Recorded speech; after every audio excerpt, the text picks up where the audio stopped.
Tayo po'y manalangin sa umagang ito mga kapatid sa ating pagpupusimula ng ating pag-aaral ng mga salita ng Diyos. Let's pray.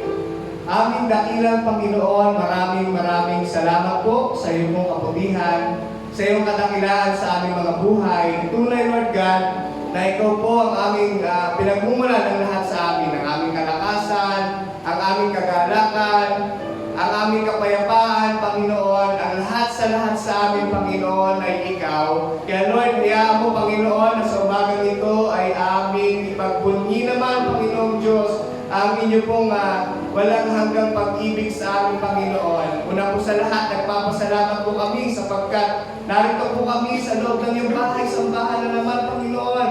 At na kami po ay nakapagsasama-sama, Panginoon, sa pagsamba sa iyo upang itaas ang iyong dakilang pangalan sa loob ng bahay, sambahan mo na ito, Panginoon. Lord, dalangin po namin sa umagang ito, anuman po ang mga bagay, Lord God, na maaaring maging kahadlangan na gagawin ng aming kaaway upang hindi namin malinaw na mapakinggan ang iyong salita sa umagang ito. Dalangin po namin sa pangalan ni Jesus. Sa pangalan ni Jesus, Lord God, sawayin niyo po ang mapaglakbay, liwanag yan, Lord God.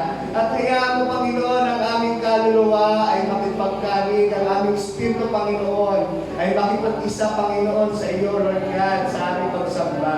Salamat po sa nagpaawit sa amin kanina, Lord God, sa kanyang puso, Panginoon, naroon, Panginoon Diyos, sa umpisa pa lang ng aming gawain ito, pinupuri ka na namin, Lord, at sinasabi namin, dakila ka, Panginoon. At ito po ang nais namin ipahayag ngayong umagang ito, Lord God, dakila ka sa aming mga buhay. Kaya, Lord, samahan niyo po kami, Panginoon, sa aming gawain sa umagang ito, Lord.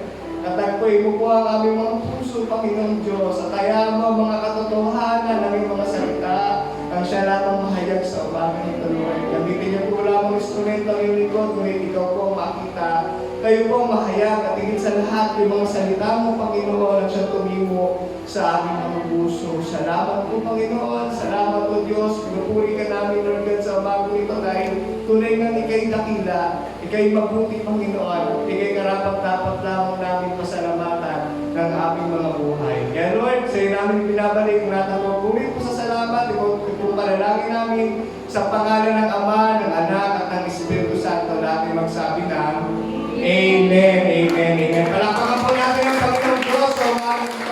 Hallelujah. Nakakaupo na po tayo lahat, mga kapatid. Salamat po. At hindi ba lumingon po tayo sa ating kaliwa, sa ating kanan, bigyan po natin. Yan. At sabihin mo, salamat sa Panginoon, nandito ka. Yan. Salamat sa Panginoon, nandito ka. At sabihin mo sa Kanya, ikaw ay pagpapala. Diba? Ang tagal na natin hindi nasasabi yan, mga kapatid, sa online, hindi natin nasasabi yan dahil nasa screen na tayo. Ito, may pagkakataon lang magsabi. At sabi, kanya mo pa ng pagtataas ang kamay mo, sabi mo, ikaw yung pagpapala. Sapagkat bawat araw na binigay sa atin ng ating Panginoon, ay tunay nga pong pagpapala sa ating Diyos. At yun nga po, no?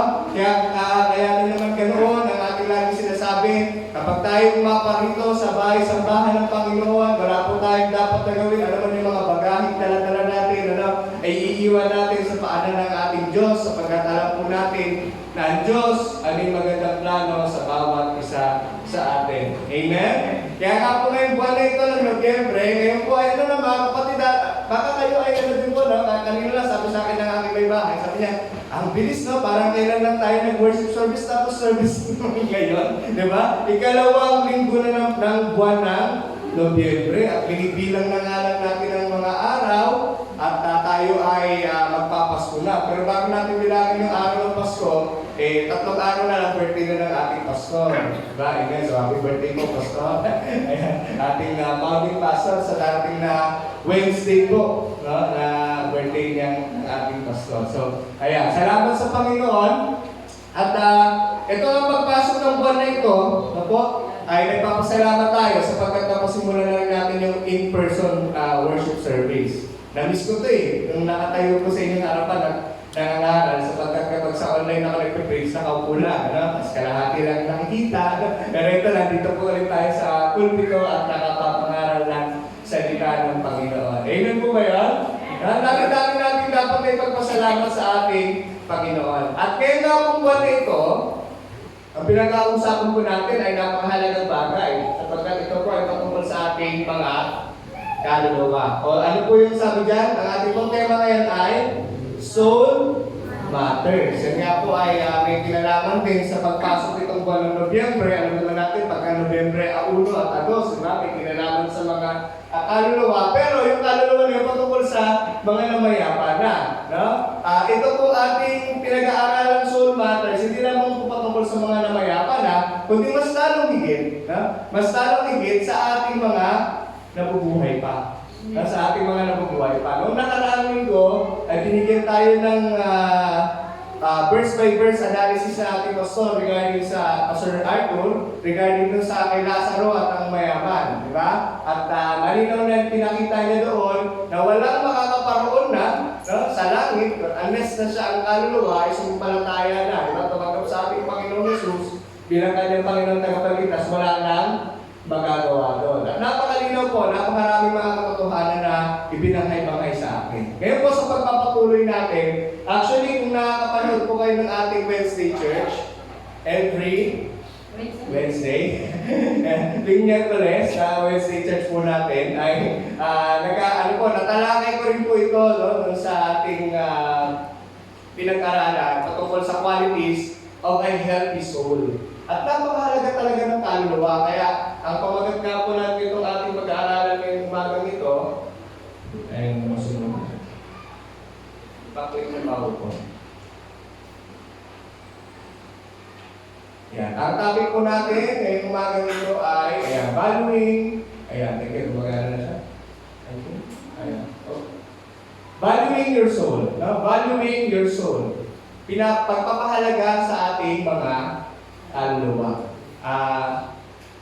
Ito pong patungkol sa usapin na ito ay marahil sa ating buhay, no? Sa mundong ibabaw na ito yung isa sa mga hindi natin nabibigyan ng talagang sabihin natin importansya o pagpapahalaga dahil sa dami ng ating mga ginagawa. Diba? Araw-araw na ating mga buhay, we work for our living, and hindi po masama yun, di ba? Kasi kinakailangan po talaga natin kumayod, kinakailangan natin trumabaho para tayo ay mayroong kainin sa araw-araw. Itong katawan natin, di ba? Pero, huwag natin kakalimutan, mamaya, tatalangin natin yan, yung ating katawan, yung ating pagkatao, binubuo tayo ng sangkap, tatlo, di ba? Tripartite being, yung ating kaluluwa, yung ating katawan, at yung ating Espiritu. So, sa umaga pong ito, nais ko buksan natin ang ating mga Biblia sa aklat ng Marcos. Kaya ayaw sumunod. Pakik na lang ako. Next slide. Yan. Buksan niyo po yung Bible po ninyo sa Mark chapter 8, verse 36. Yan, verse 34 muna pala tayo para makita natin yung buong kabuuan po ng salita ng Diyos. Yan, basahin po natin, ano? Kung may Bible po kayo, buksan po ninyo, swipe ninyo, itap ninyo, pero kung wala naman, meron din po ako dito sa ating screen. Okay? Kung papansinin po natin itong talata dito na sinulat ni Marcos, o ni Mark, sa chapter 8, maraming ginawang himala dito ang ating Panginoong Yesus. At dahil sa, pinakain ng 4,000, pinahayag ng Panginoon yung patungkol sa kanyang kamatayan at muling pagkabuhay, napakarami na namang mga tao ang sumusunod sa Panginoong Yesus. Kaya meron po siyang tagubilin dito. Sabi niya, verse 34, sabi po natin, pinalapit ni Jesus ang mga tao kasama ang kanyang mga alagad at sinabi sa kanila, ang sino mang nagnanais sumunod sa akin, si Jesus po nagsasalita, ang sino mang nagnanais sumunod sa akin, tanggihan niya ang kanyang sarili, pasanin ang kanyang krus, at sumunod sa akin. Ang sino mang nagnanais sumunod sa akin, tanggihan ang kanyang sarili, pasanin ang kanyang krus, at sumunod sa akin. Sumunod ng talata po. Ito ay sapagkat ang sino mang nagnanais na magligtas ng kanyang buhay ay mawawalan ito. Natapwat ang sino mang mawalan ng buhay dahil sa akin at sa Ebanghelyo ay maililigtas niya ito. Napakalinaw po, no?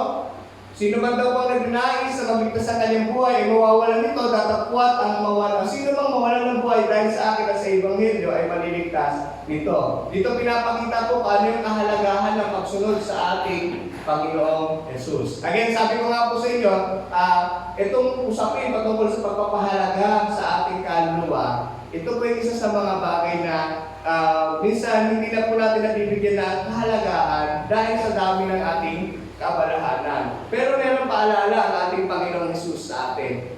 Sino mang nagnanais sa magligtas sa kanyang buhay, mawawalan nito. Kasi kumbaga, lahat ng ginagawa po natin sa mundong ibabaw na ito, temporal lang.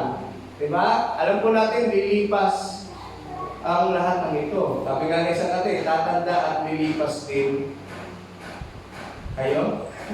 Ako, tatanda at lilipas din ako. Kumbaga lahat ay lilipas sa mundong ibabaw na ito. So, ayun po. At ang sabi pa dyan sa verse 36, ano ang mapapakinabangan ng isang tao kung makamtan man niya ang buong sanlibutan at mawala ang kanyang kaluluwa. Ulitin ko natin yun. Ano ang mapapakinabangan ng isang tao kung makamtan man niya ang buong sanlibutan at mawala ang kanyang kaluluwa? So mga kapatid, dito sinasabi, maaaring mawala yung kaluluwa. Maaaring siyang maligaw. Kapag hindi natin binigyan ng importansya, kapag hindi natin binigyan ng kahalagahan ito, maaari siyang maligaw. Okay? At yan ang pag-aaralan natin ngayong umaga yung mga bagay na yan. 4 na bagay po yan, mga kapatid. And verse 37 and 38 na sabi yan, ano ang may bibigay ng tao bilang kapalit ng kanyang kaluluwa? Ito ay sapagkat ang sino mang magkakahiya sa akin at sa aking mga salita sa harapan ng lahing ito na mapangalunya niya at makasalanan ay kakahiya rin ng anak ng tao pagdating niya sa kalwalhatian ng kanyang ama na kasama ng mga banal na anghel. Yung tanong po na ito, gusto kong i-ponder natin. Pag-isipan po natin sa umagang ito, ano ang may bibigay ng tao bilang kapalit ng kanyang kaluluwa. And kung sasagutin po natin sa ating sarili, alam po natin, walang kapalit ito. So ano pong nais ng Panginoon sa atin? We must value our souls. Yung ating katawan po, pinapahalagahan natin. Amen. Paano natin pinapahalagahan yan? Siyempre, naliligo ka araw-araw, nagsisipilyo ka araw-araw, di ba? Ano pa? Pinapakain mo yan, di ba? Ano pa yan? Niririban mo pa yung buhok, di ba? Tawag yan. Pinapaganda mo yung physical na yung katauhan, di ba? Kasi ito yung nakikita sa atin. Pero mga kapatid, yung kaluluwa, ito yun. Hindi nakikita yun. No? Kasi nasa loob mo siya. Di ba? At kaya ito napaka-interesting po ng topic pagdating sa kaluluwa eh. No? Kasi ito nga po, hindi nakikita. Pero mga kapatid, ito yun. No? Yung ating katawan, pagka namatay, iiwan. Pero yung kaluluwa, mananatili. Magpakailan. Kaya, pag-isipan natin mabuti. Ano ba dapat kung mas mahalaga? Yung katawan ko o yung kaluluwa ko? O dapat pareho? Diba? Ayan. Meron pong mga 4 na katotohanan na makikita po natin dito sa salita ng Diyos. No? Number 1, your soul is of great value. Your soul is of great value. Lubhang napakahalaga ng inyong kaluluwa, ng ating kaluluwa. Pangalawa, hindi lamang mahalaga ang kaluluwa, maaari din namang mawala ito. Maligaw ito. Itong ating kaluluwa. At yung dalawa na yan, yan ang bibigyan ko ng tukol. Kasi pangatlo at saka pang-apat, alam na po natin yan. Your soul can be saved. Alam po natin tayo ay ligtas na. Amen po? Amen po ba? Kasi kung hindi pa ligtas ang ating kaluluwa, so umagang ito, abay napakaganda po pagkakataon nito para kilalanin ang ating Panginoong Yesus at sa palatayanan ng ginawa niya sa krus ng Kalbaryo para sa iyo at sa akin. At pang-apat, hindi lamang your soul can be saved, but your soul should be cared for, guarded, and nourished. Dapat po, pinapakain natin ang ating kaluluwa, hindi lamang every Sunday, kundi araw-araw. Kung paano yung ating katawan, kung paano lumaki yung katawan kong ganito dahil gusto ko kumain. At kami ng aking asawa, mayroon pa kami tinatawag na vitamins. Kasi may nagbigay sa amin ng chocolates. Kaya, vitamins na tawag namin. No? Ayan, kaya, kumbaga, di ba, ang ating katawan, ano kinakain natin, tama? So, pero alam ba natin kumusta? Pinapalusog ba natin ito? Ginagawa ba natin ang lahat para mabigyan ng importansya ang ating kaluluwa? Tignan po natin ito, mga kapatid. Again, babalik po tayo dun sa tinuro sa atin ng ating pastor na natatandaan yung salvation of man as a tripartite being. Bakit pinapaulit-ulit ito? No?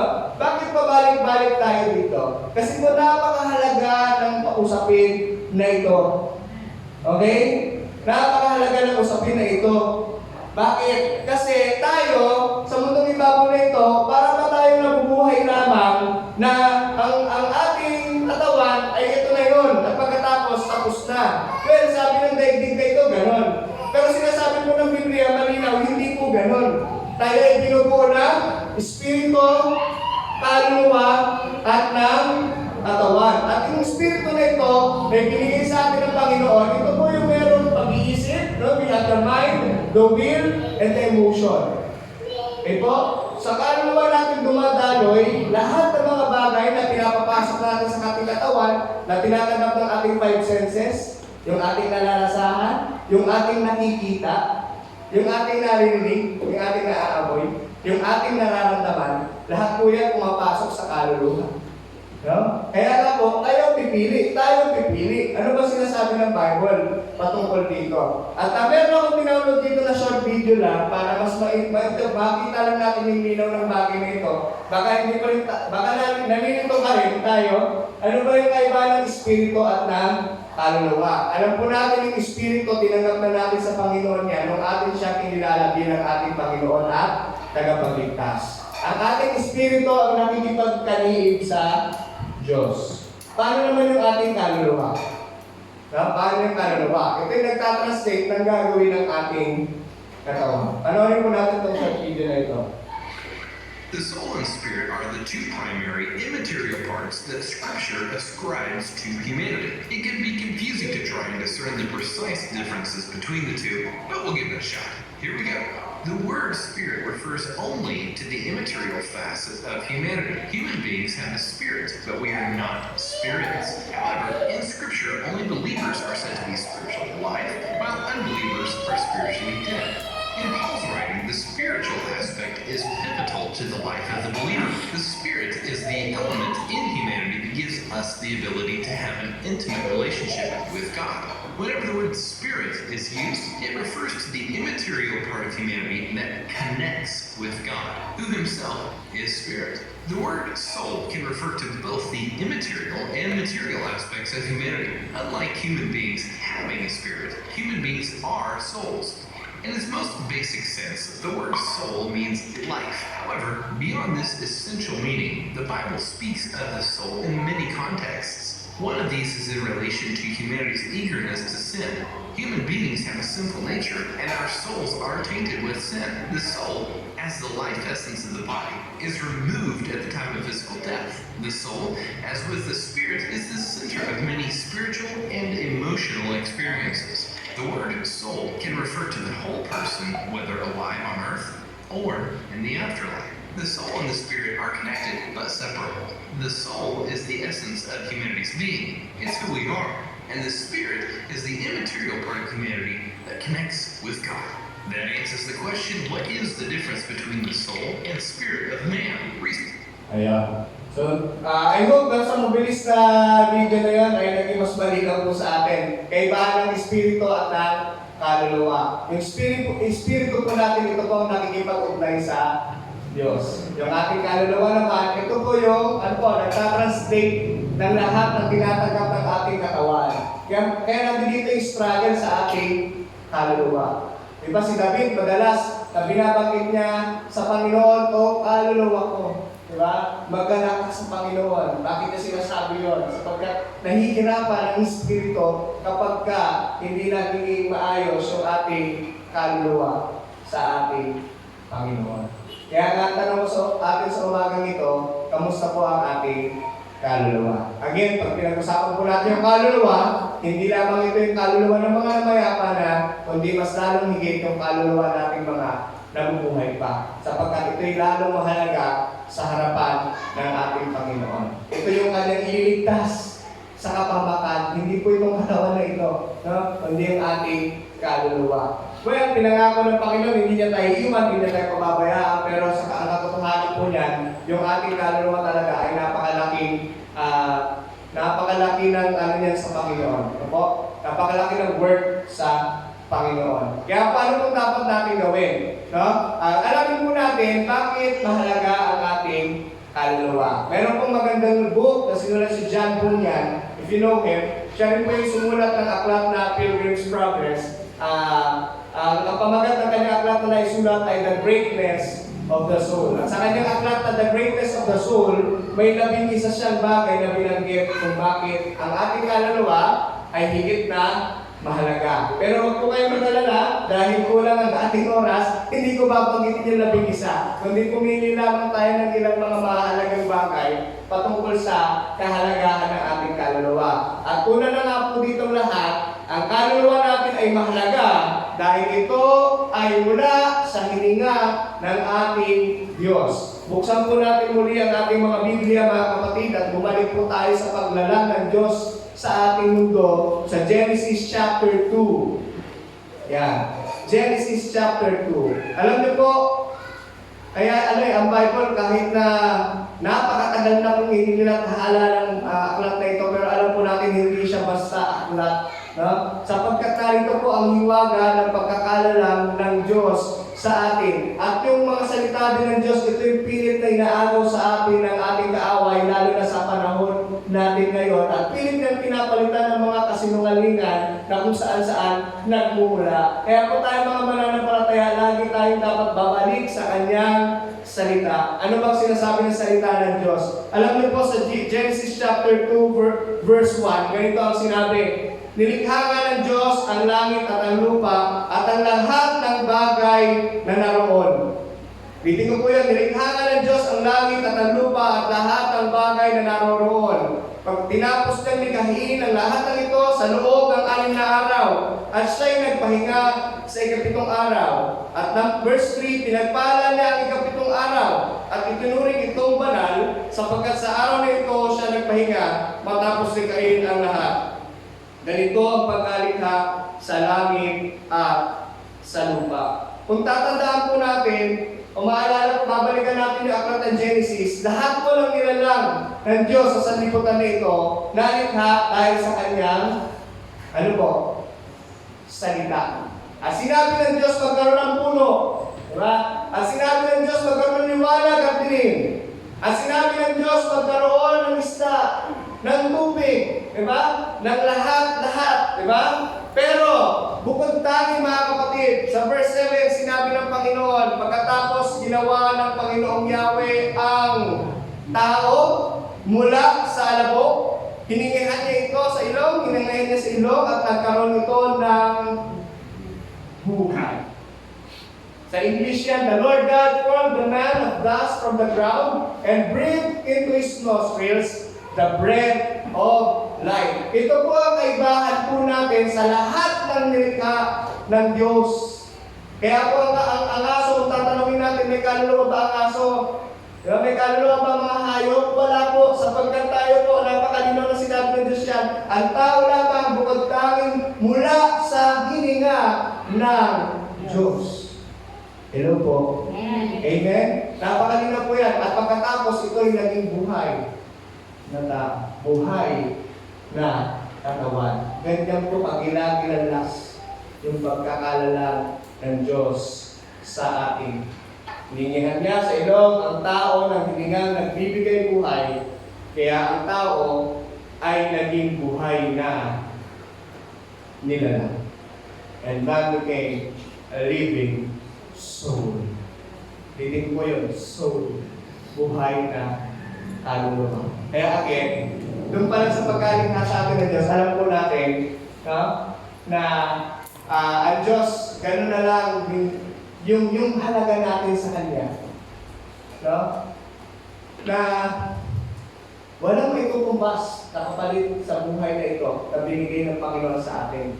Kasi siya mismo ang nagbigay buhay dito.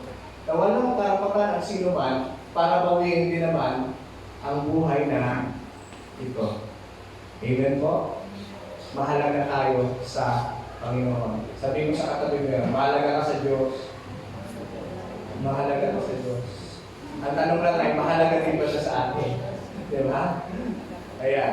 At hindi lamang yun, no? Nilikha ng Panginoong Diyos mula sa lupa ang lahat ng uri ng hayop na nakatira sa lupa, pati ang lahat ng uri ng hayop na lumilipad. Pagkatapos dinala niya ang mga ito sa tao para tingnan kung ano ang papangalan nito sa kanila. At kung ano ang itatawag ng tao sa kanila, yun ang magiging pangalan nila. Tingnan niyo pagkatapos bigay ng Diyos si Adan, di ba? Pagkatapos binigay siya ng katuwang na si Eva dahil nakita nga na malungkot siya at sabi ng Diyos, hindi tama na nag-iisa. It's not good for a man to be alone. Di ba? Tapos, hindi lamang yun, binigyan pa sila ng karapatan ng pangalanan, no? Bigyan ng pangalan lahat ng mga nilikha ng Diyos. Di ba ang ganda? Imagine kaya pala, bakit tinawag ito na ganito? Yung mga nakikita lang sa paligid nito, abay, diba? Yun yung karapatan na bigyan mo, pangalanan mo lahat ng nilikha ng Diyos. Gaano yung work na binigay ng Panginoon sa kanya nilikha bilang mga tao. Diba? Na binigyan niya ng kapangalaan. No? Ngunit tatandaan din natin yung isang katotohanan na sinabi sa Genesis chapter 3. Ayaw na pang click na natin dito. Please.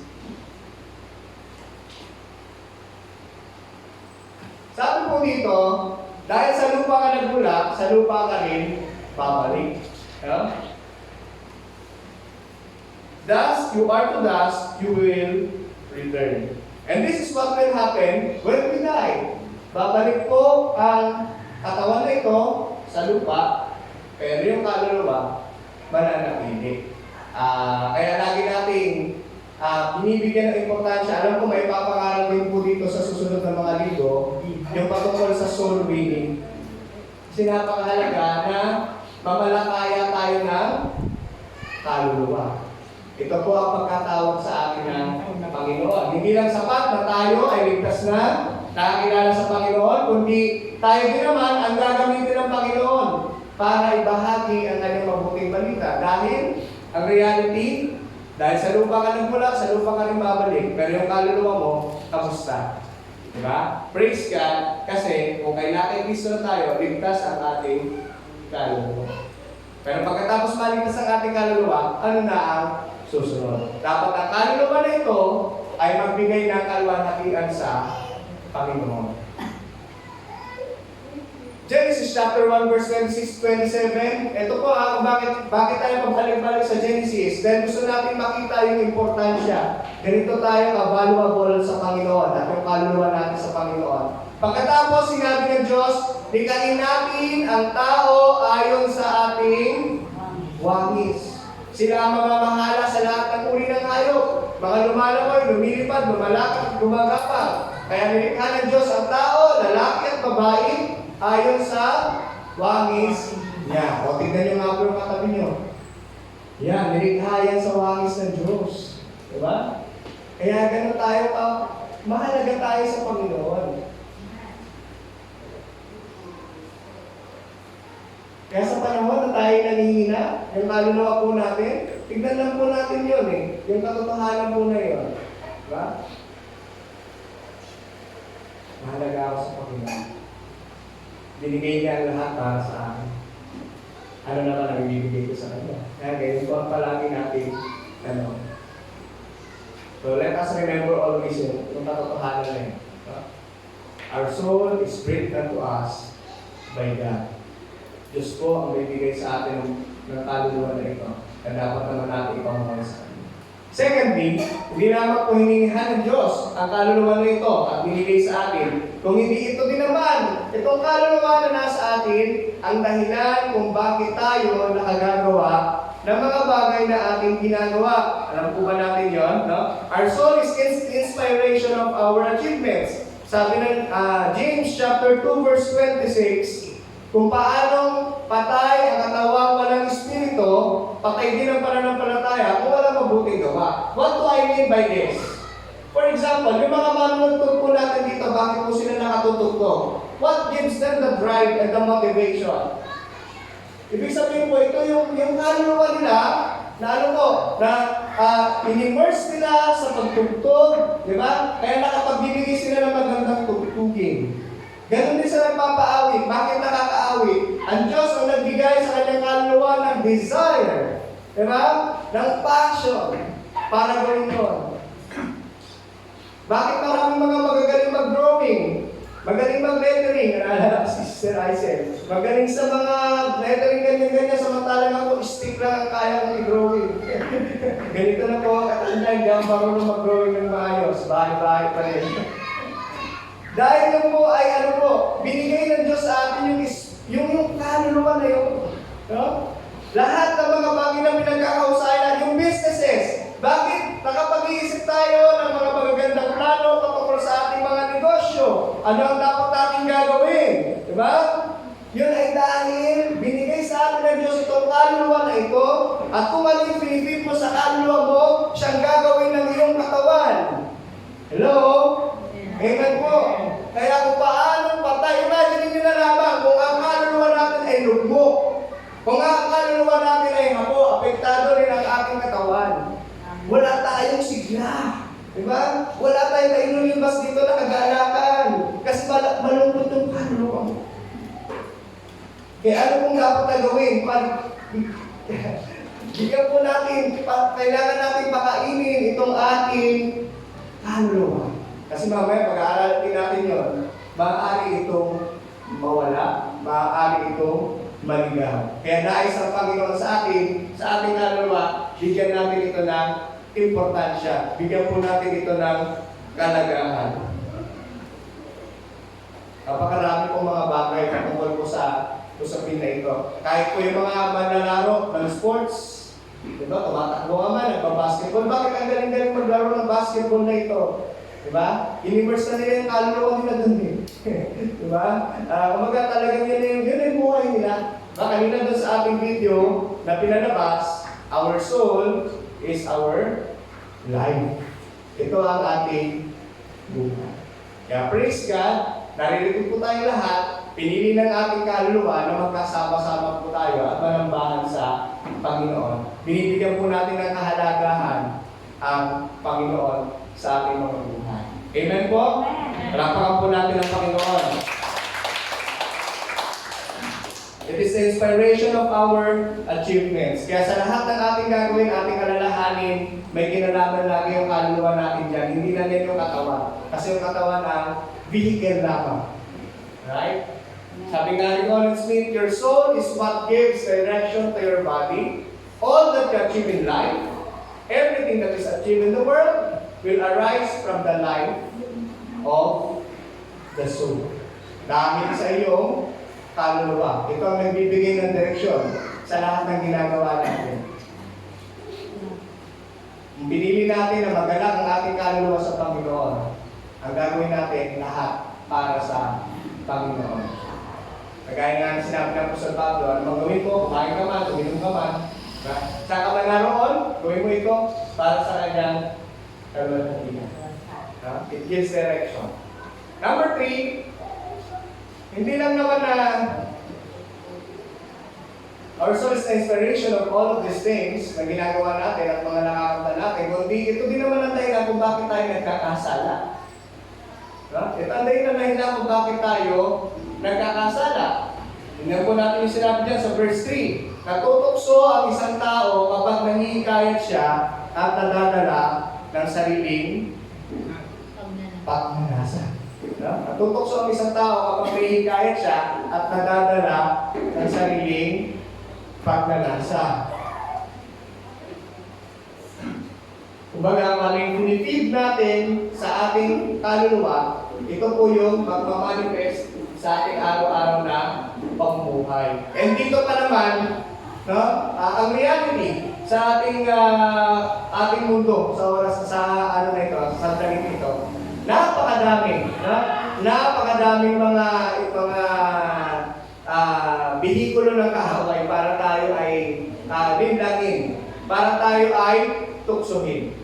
Pero purihin ang Panginoon sapagkat sinabi nga niya, binigay niya na yung daan para tayo ay makaiwas sa mga tukso na ito.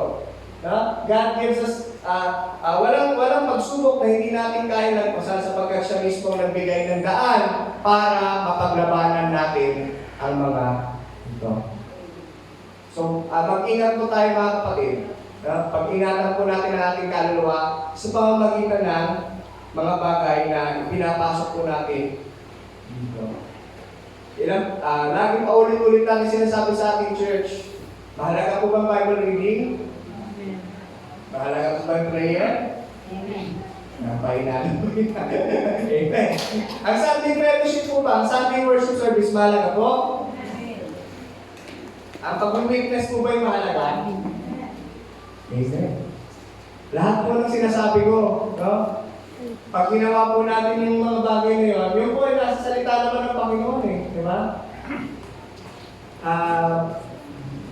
It will radiate sa buhay natin bilang mga mananampalataya kung gagawin natin na araw-araw papakainin natin ang ating kaluluwa ng mga spiritual na bagay. Sino po ang pipili? Tayo. Diba? Tayo. Nung dumating yung pandemic, di ba na-lockdown po tayo.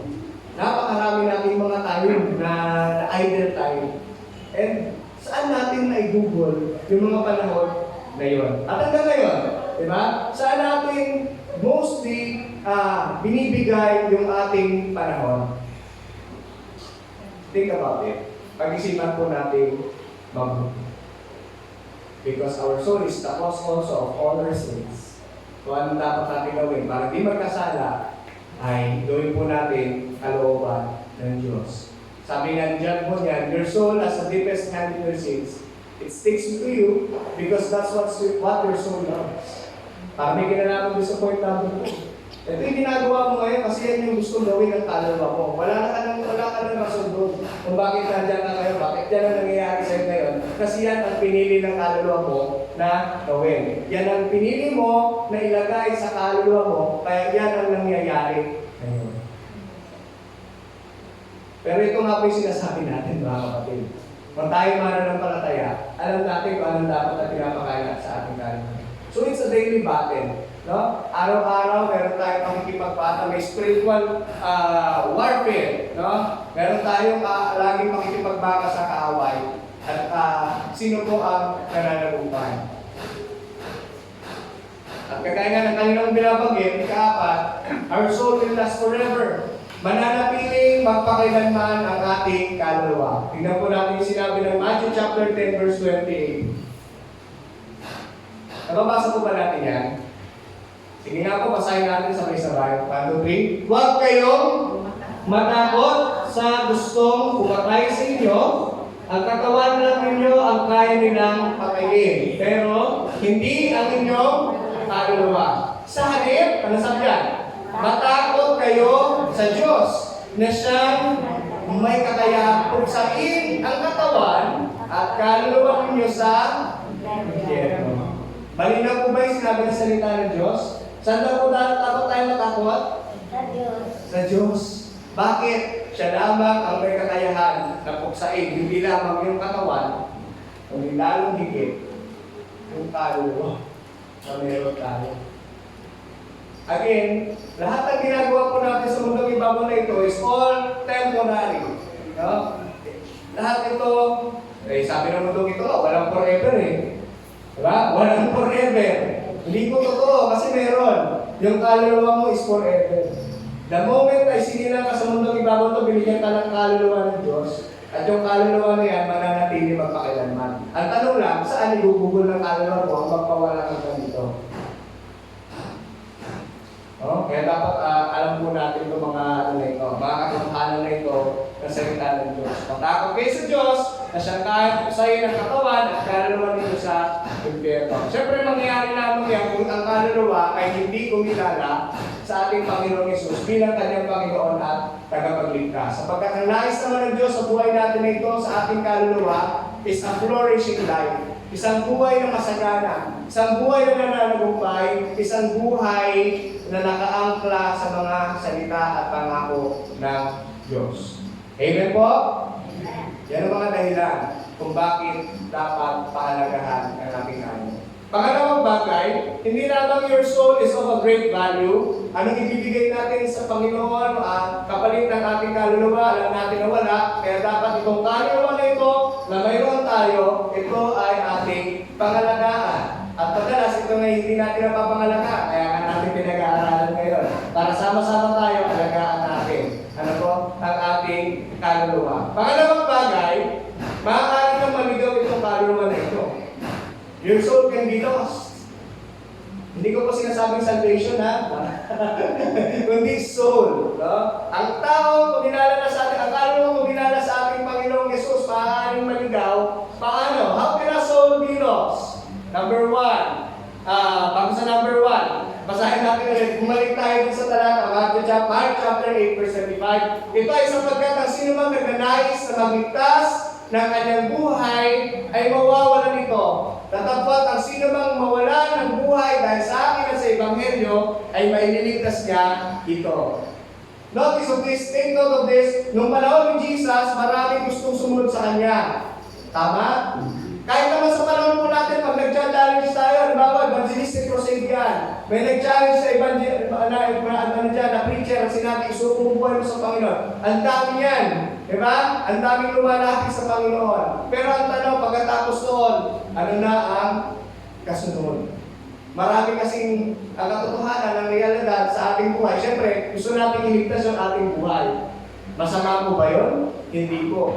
Pero huwag natin kakalimutan na dapat higit na kailanman ano ang maligtas yung ating kaluluwa sa kapahamakan. How can a soul be lost? Number one, gutumin mo. Gutom na po ba kayo? Gutumin mo yan. No? Gutumin mo yung kaluluwa mo at sigurado, diba? Manghihina yan. Sabi nga ng Matthew 4:4, sumagot si Jesus, sinabi sa kasulatan, hindi lang sa pagkain, nabubuhay ang tao, kundi saan? Sa bawat salita ng Diyos. E paano kung magpapakain lang natin ng salita ng Diyos ay minsan lang? Diba? Sa ating kaluluwa. Paano yun? Diba? Mananamlay ka talaga. Panghihina ka. Kagaya lamang ng physical na katawan natin, kumain ka lang ng isang buong araw, baka nakalaking araw lang, eh, diba? Naranasan nyo na po pumalipasan ng gutom. Ako naranasan ko magsusul eh. Para ka ng ano eh. Mahimahin kayo eh. Ganun din ang ating lalong ngayong kaluluwa natin, lalong higit. Diba? Huwag natin tutumin, bagkos ay pakainin natin. Maaari itong maligaw, manghina, no? Mawala kung hindi natin siya pinapakain ng salita ng Diyos. Naalala niyo yung parable patungkol dun sa isang mayaman na nag-ipon sa barn, parable. Sabi nun, sabihin ko sa aking kaluluwa, marami ka nang nagtipong pag-aari para sa mga dating na taon. Magpahinga ka, kumain ka, uminom ka, magsaya ka. Pero ano sabi ng Diyos? Ngunit sinabi ng Diyos sa kanya, Hangal! Sa gabing ito ay babawiin sa iyo ang iyong kaluluwa. At kanino kaya mapupunta ang mga bagay ay nihanda mo? Mga kapatid, again, I want to reflect, mag-reflect po tayo sa mga katotohanan na ito. And ako din, guilty din po sa bagay na ito. Dahil nga sa sobra natin mga bagay na ginagawa kabalahan. Na minsan tayo na naman talagang gumagawa ng kabalahan na yun. tayo na may gawa kung bakit tayo sobrang kabala. No? And ako, yan, alam niyo naman po, kapag yung mga kasama natin sa prayer, dami-daming mga commitments. So, minsan sa mga bagay nito, nakakalimutan mo yung personal, yung kaluluwa mo. Ikaw mismo at ang Panginoon. Diba? Kamusta? Yung kaluluwa mo sa harap ng Panginoon, kamusta? Kasi nusog kaya ng katawan ko yung aking kaluluwa ko. Kung gano'n nakikita nyo, nakala bumuhos-bung na yung tiyan ko. Ganun din kaya yung kaluluwa ko kataba, o baka kalansay na. Yung nasa loob yung kaluluwa ko. Tignan po natin, pag-isipan po natin maybe. Yung lalaking ito sa parable, Inipon niya lahat ng meron siya. Nagpakasaya na, di ba? Kasi okay na eh. Eh, binawi yung buhay. Ano mangyari sa kanila?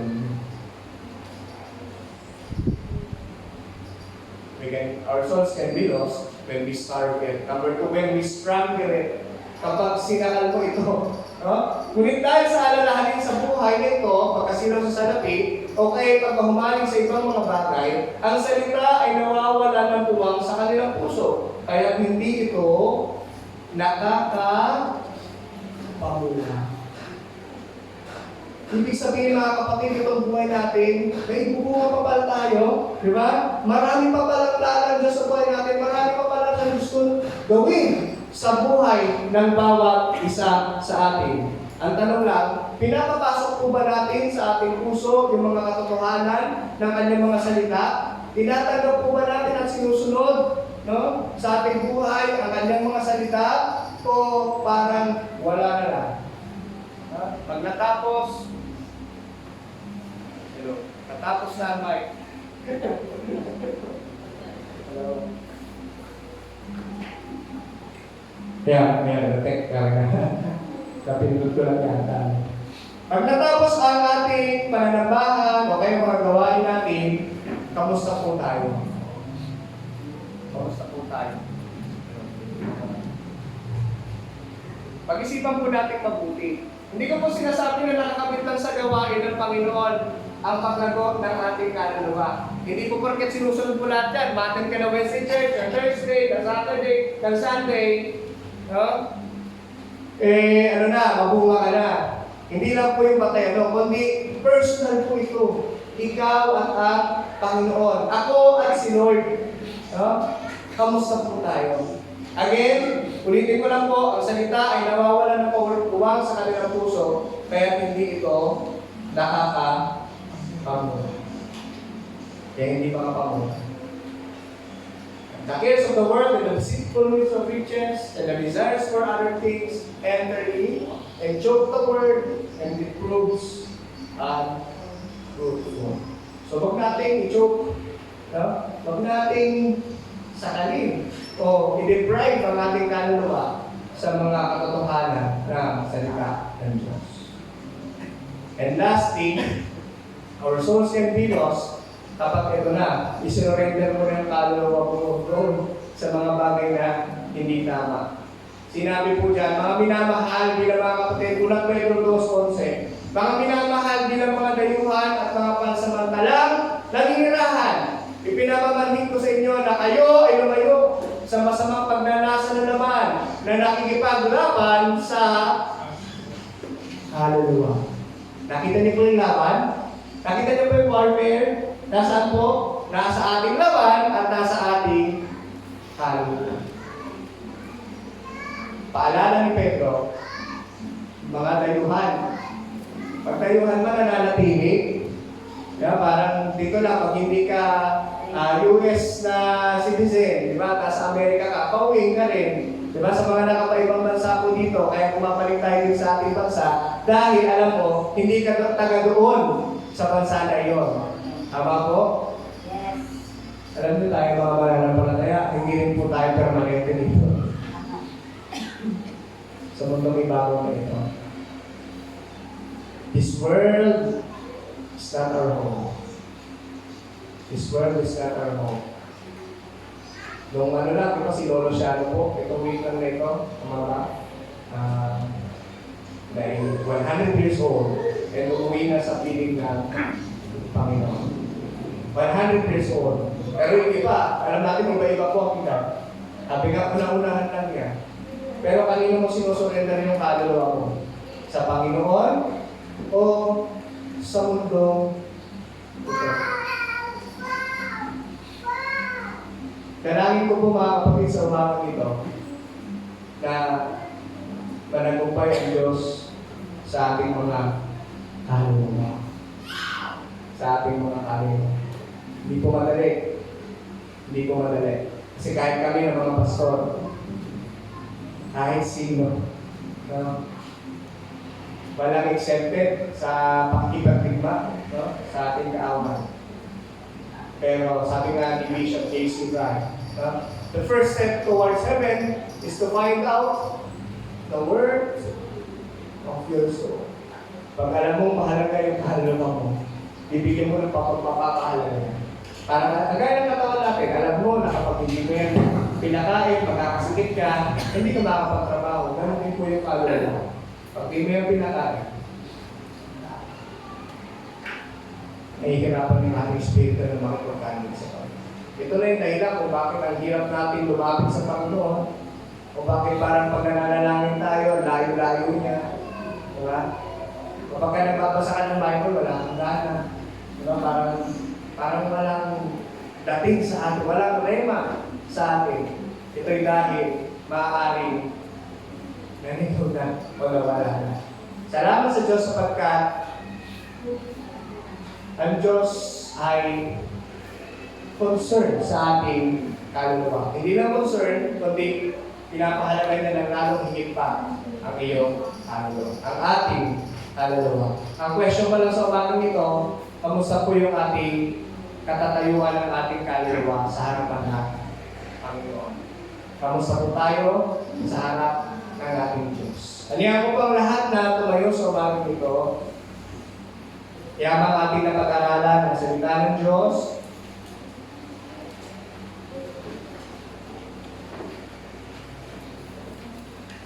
Again, iwanan ko po yung tanong sa atin ngayon ngayong umaga.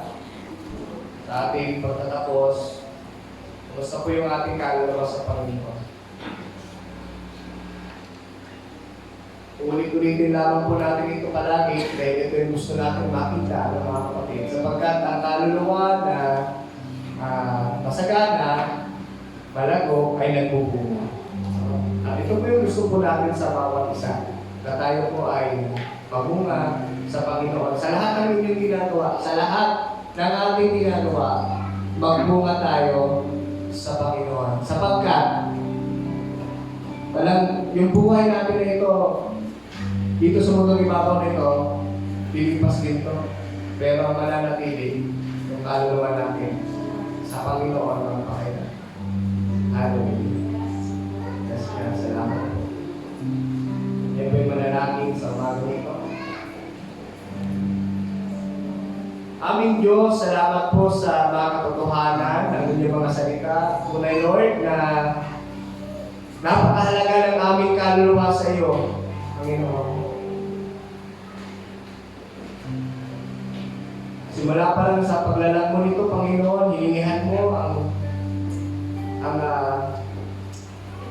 alam mo, Panginoon, at nagkaroon ng buhay. At ito po ngayon, ang buhay namin na ginagamit, Panginoon, sa lahat ng aming mga ginagawa.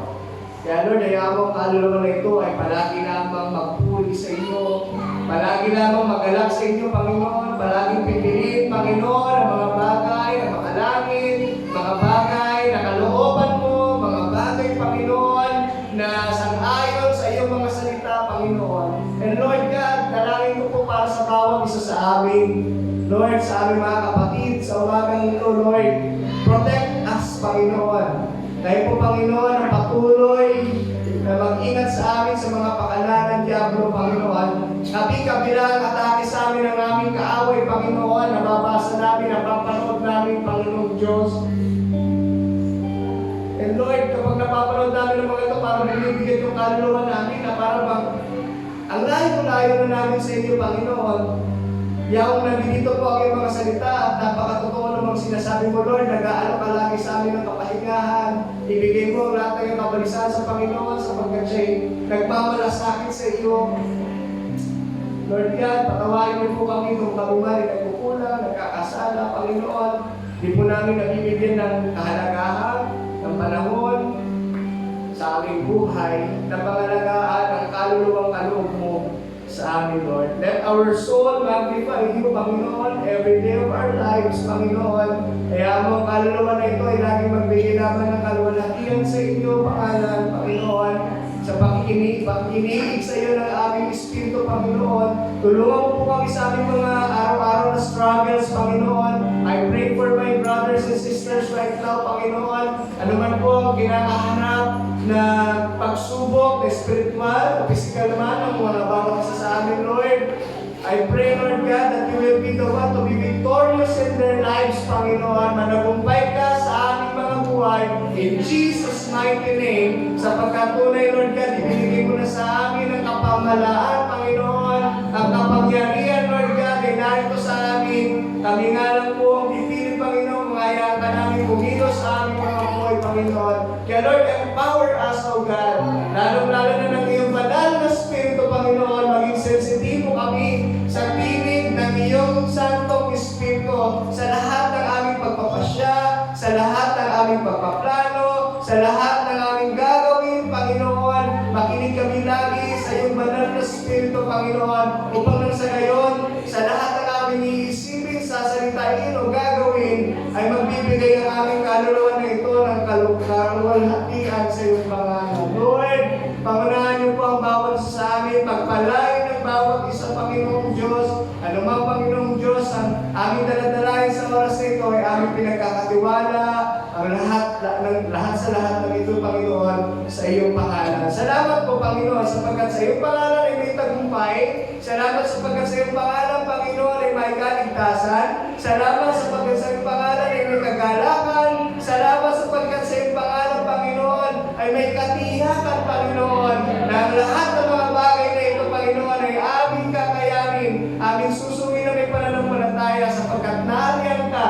Ikaw ang siyang nangako na hindi mo kami iiwan, hindi mo kami pababayaan, Panginoon, at laging sasamahan saan man kami pumaroon. Kaya Lord God, salamat po sa lahat ng ginawa mo sa umagang ito, na may mapagkulay-kulay namin ang lahat ng ito, mga katotohanan ng iyong salita, Lord God. Salamat po Diyos, salamat po sa iyong kapahayagan sa umagang ito. Pinupuri ka namin, pinapasalamatan sa iyong katakilaan, pangunahan po kami sa aming mga buhay sa umagang ito, at sa lahat-lahat, Panginoon, sa pangalan ng Ama, ng Anak, at ng Espiritu Santo. Amen. Amen. Amen. Palakpakan mo natin ang Panginoon at ang tayo mga pumuli sa aming lahat.